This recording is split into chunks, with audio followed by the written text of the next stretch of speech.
We have once again returned to the world of Sid and Marty Krofft. Now, typically when I talk about them, I draw. Obviously, not this time.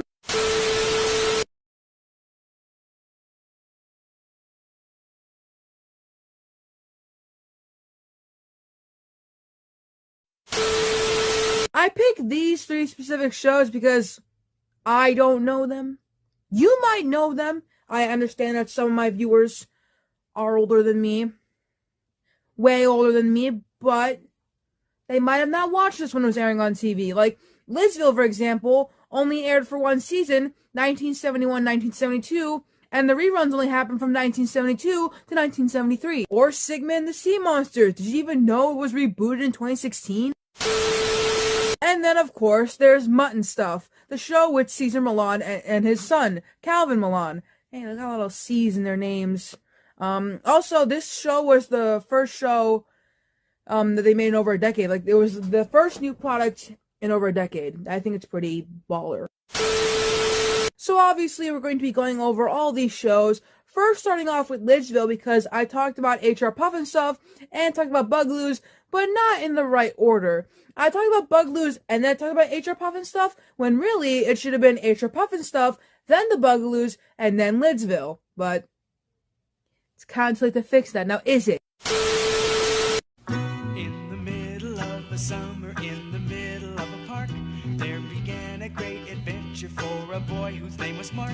Lidsville is an American television show created by brothers Sid and Marty Krofft. It was their third series, following HR Puff and Stuff and the Bugaloos. As did its predecessors, Lidsville combined two types of characters: conventional actors in makeup taped alongside performers in full mascot costumes, whose voices were dubbed in post-production. 17 episodes aired on Saturday mornings on ABC during 1971 to 1973. The show was rebroadcast on NBC Saturday mornings in the following season. The opening was shot at Six Flags Over Texas. Otherwise, the show was shot at Paramount Pictures Film Studio in Los Angeles. You know, this is the second time they've done this. Really think about this. What's another show? I'm asking y'all, what's another show where they did this? The Banana Splits. Like I mentioned before about HR Puff and Stuff and the Bugaloos, Lidsville only ran for one season, and I already mentioned the reruns and the airing. And like most children's shows of its era, Lidsville contained a laugh track. Before I talk about the plot, Billy Hayes is in the show. Yes, the lady who played Witchy Poo and HR Puff and Stuff plays a genie named Weenie. Good job, Sid and Marty Krofft. Y'all really know how to name people. 10 out of 10. That guy looks like the dude from Mamma Mia, and Bridget Jones's Baby, and Kingsman. Y'all know, oh, and Pride and Prejudice 2005. Is that the one he was in? Anyways, here's the plot of the show. The show involved a teenage boy named Mark who fell into the top hat of Merle the Magician, following Merlot's show at Six Flags Over Texas, hence why they filmed the show at Six Flags, in the opening, at least. Inside the hat, he arrived in Lidsville, a land of living hats that are depicted as having the same characteristics as the humans who would normally wear them. For example, a cowboy hat would act and speak like a cowboy, and the characters' houses were also hat-shaped. I think it's actually pretty cute. The villain of the show was magician Horatio J. Hoodoo, which, fun fact, the guy who plays Merle the Magician, Charles Nelson Riley, also plays, Horatio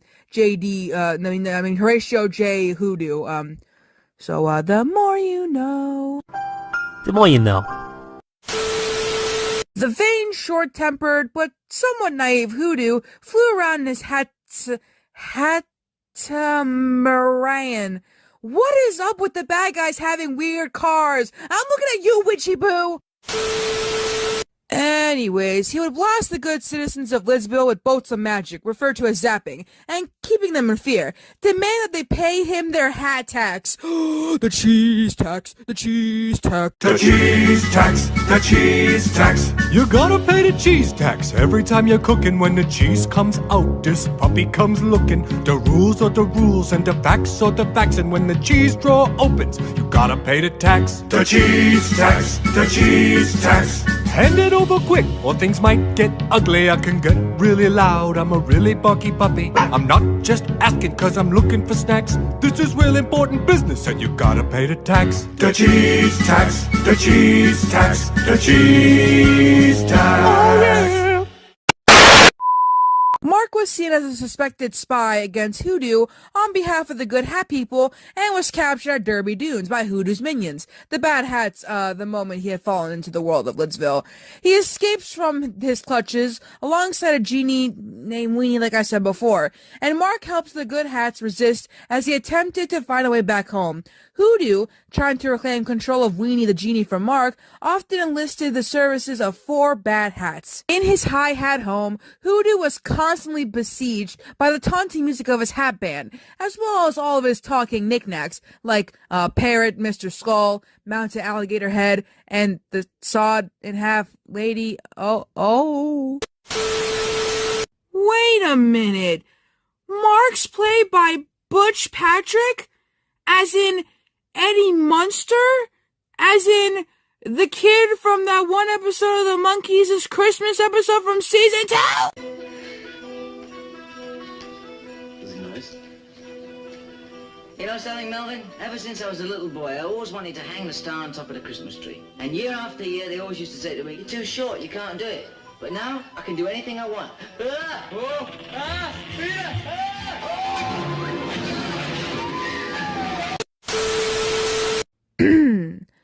I apologize for that diversion.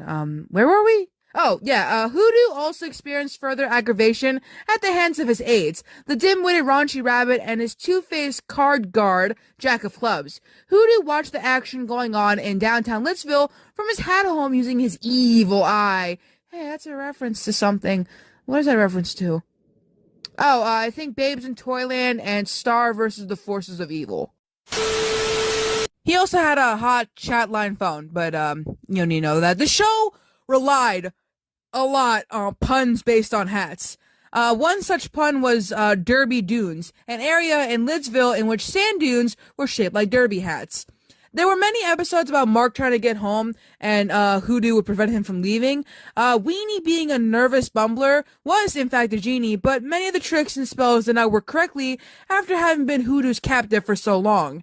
Now here is the messed up part about this show. The show's final episode, scenes from some of the past episodes were featured as Hoodoo's mother, portrayed by an uncredited Muriel Landers, had paid a visit to find out what's been going on in Lidsville while making sure that her son is still bad. And because the show only ran for 1 season, Mark never returned home, and his fate remains unresolved. Can we please reboot the show? Look, I know what you're gonna say. Amy, you've complained about reboots before. You say reboots are bad. I know, but hey, guess what? At least Gilligan went home. I know. I have not made a video about Gilligan's Island, and I said I would if I hit like 800 subscribers because 700 is I Dream of Genie. But listen closely. When Gilligan's Island was canceled to keep Gunsmoke on air, they would end up getting a TV movie about how Gilligan returned home. Also, Gilligan has had 2 cartoons. I understand that Gilligan and the guys end up back on the island regardless, but at least they went home. Josie and the Pussycats in space? We don't know if they ever came home because the show never continued. It got canceled. So Josie, if for all we know, is still in space, while Gilligan gets to fuck around and do whatever he wants. Anyways, a 3-disc complete series was released on DVD in the United States on January 2005 by Rhino Entertainment, which I think they're the same as the Rhino Records company because they own the Monkees, so I would assume Rhino Entertainment also is in charge of releasing the Monkees' movies and TV shows. This set contained all 17 episodes of the show in digitally remastered, uncut, and original broadcast form, plus some interviews from the actors, and there's also the Krofft brothers providing commentary with the actors as well. According to Wikipedia, Gold Key Comics published 5 issues of a Lidsville comic book. The books were a mix of new episodes as well as reworkings of some of the television episodes. But, I'm sorry, notice how none of them are about Mark trying to get home!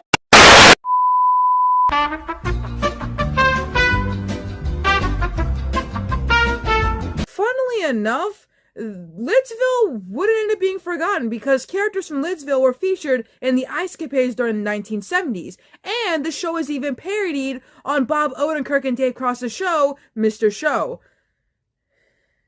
Yeah. Yes, that's how it is. Well, now, hold on now. I was gonna move on to the next show, but it turns out that there was almost a movie for Lidsville. I'm not even kidding. On January 31st, 2011, it was announced that DreamWorks Animation was adapting Lidsville to make a 3D animated musical. The feature will be directed by Conrad Vernon, and the music will be composed by Alan Menken. Yes, that Alan Menken. Menken stated that the songs will be a homage to 60s psychedelic concept album Rock. In January of 2013, he posted on Twitter that Lidsville is underway. Finally. The lyrics will be written by Glenn Slater, a frequent Menken collaborator. But in June of 2016, Sid Krofft said in an interview about the project, it was going to be like Hair or Tommy, a football musical. But they went in a strange direction and it just didn't work. This is the second time a Sid and Marty Krofft show was gonna get a movie and then end up didn't getting a movie. If you're wondering what I'm talking about, I mentioned in my Bug Loose video that Bug Loose was supposed to get a movie, but things went wrong and they never got a movie, nor did they ever get a season 2. They were supposed to get a season 2, but they never did. The next show we're talking about is more wilder than the last show.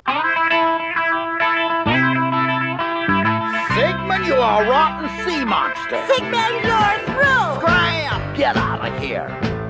Sigmund and the Sea Monsters is an American children's television series that ran from September 8th, 1973 to October 18th, 1975, produced by Sid and Marty Krofft and aired on Saturday mornings. It was syndicated by itself from December 1975 to June of 1978, and later as a part of the Krofft Superstar Show from 1978 to 1985. So, while videotaping the first episode of Season 2, I skipped over something I didn't want to talk about. I wanted to specifically talk about this. While videotaping the first episode of Season 2, a hot light fell and started a fire. No one was injured, thank God, but the fire destroyed all of the sets and much of the costumes and other props, so most of Season 2 was taped with minimal sets. With that out of the way, let's get to the plot of the show. The show centered on two brothers named Johnny and Scott Stewart. While playing on the beach near Dead Man's Point, the two of them discover a friendly young sea monster named Sigmund, who had been thrown out by his comically dysfunctional undersea family for refusing to frighten people. The boys hide Sigmund in their clubhouse. Plot lines were very simple and straightforward, usually some variation on the idea of Sigmund doing something silly to arouse attention, and the boys working to prevent him from being found by Sigmund's brothers Blurp and Slurp, who want Sigmund to scare people in order to impress their parents. Sweet Mama Ooze and Big Daddy Ooze. I had to say like that, I'm sorry. The brothers also work to hide Sigmund from humans such as their overbearing housekeeper Zelda and Sheriff Chuck Bevians. Also, I'd like to point out that Margaret Hamilton and Rip Taylor are in the show, and that's actually wild. Sigmund and the Sea Monsters was the first Krofft Saturday morning production that was produced for more than one season. Previous entries like Extra Puff and Stuff, The Bug Loose, and Lidsville were in production with new episodes only for a single season. I don't know why I read that weirdly, but that's besides the point. Sigmund's different from the other shows because it did not follow the Stranger in a Strange Land premise as many of the previous Krofft shows done. Other Krofft shows that didn't follow this premise were The Bugaloos, Bigfoot and Wild Boy, Pryor's Place, and Wonderbug. What the fuck is Pryor's Place? Oh, it's just a regular show. Okay, I don't have to talk about it then. I already talked about Wonderbug, but I don't know about Bigfoot and Wild Boy. Is that even in my list? I have a long ass list. I don't even want to look. One episode of the show featured an appearance by H.R. Pufnstuf, and another that features Jack Wilde, who played Jimmy in H.R. Pufnstuf. And of course, the series was created and produced by the Krofft brothers, as well as C. Rose.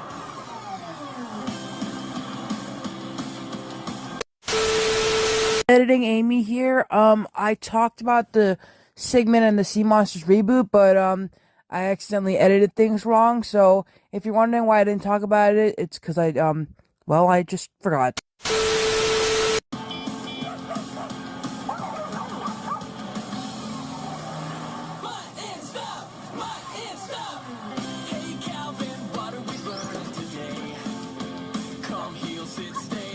Now we're on to the final show in this video, Mutt and Stuff. Now I know what you're gonna say, oh, is it related to H.R. Pufnstuf? Yes, actually. Yeah, I mentioned in my video. Go watch it. Go watch it. I don't remember what I said. Mutt and Stuff is an American children's television series that aired on the Nick Jr. channel. The reason why I'm not talking over audio this time is because I don't want to get a copyright block, because Paramount, Viacom, I'm not doing that. The series premiered on March 6th of 2015. I want to point out that they were doing this while doing the reboot for Sigma and the Sea Monsters. Multitaskers. That's besides the point. It began airing regularly on July 10th of 2015, and was of course created by Sid and Marty Krofft in their first new product in over a decade, and also Bradley Zewig. It stars Calvin Milan, who's the son of Caesar Milan, and Caesar's also in the show, so yeah. Calvin Milan is the son of Caesar Milan, and it's about his life with a giant yellow dog named Stuff. The series follows the duo and their day-to-day activities at Mutt and Stuff, a wacky and whimsical school just for dogs. Aw, that's kind of cute. Let's look at the people who have guest appeared in the show. Well, Rainey and her, they're brothers, right? Are they brother and sister? I think Rainey and Rico are brother and sister, but Rainey Rodriguez and Rico Rodriguez both appeared in the show in separate episodes. HR Puff and Stuff also appeared in the show. Now I remember what he is in this. He is the uncle to Stuff.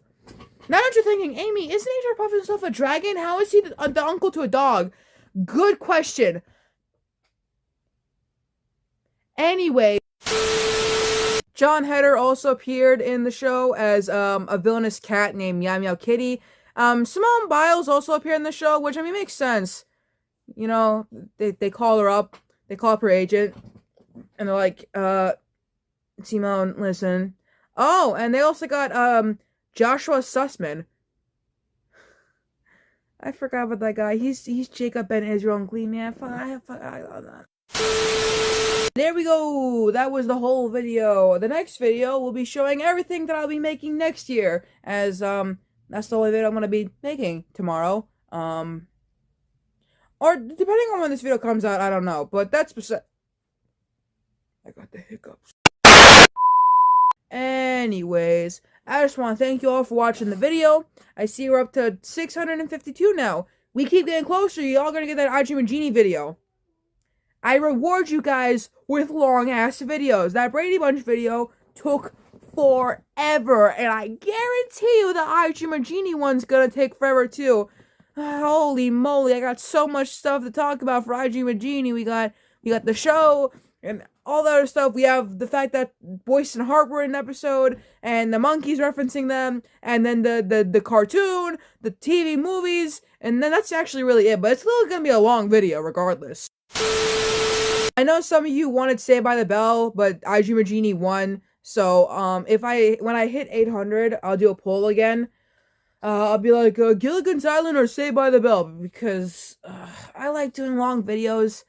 And Gilligan's Island definitely is going to be a long video, but it deserves to be a special, along with Saved by the Bell.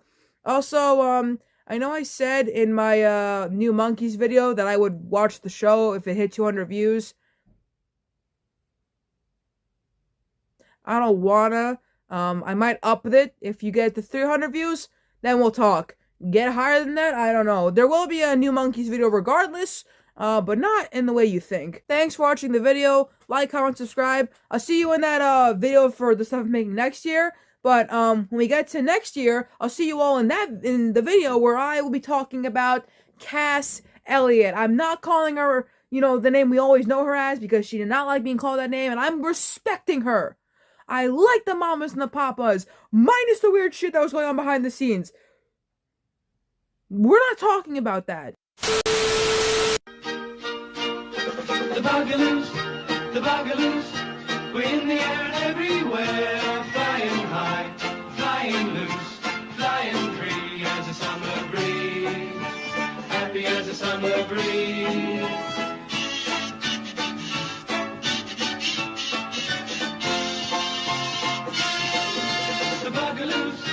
The Bugaloos,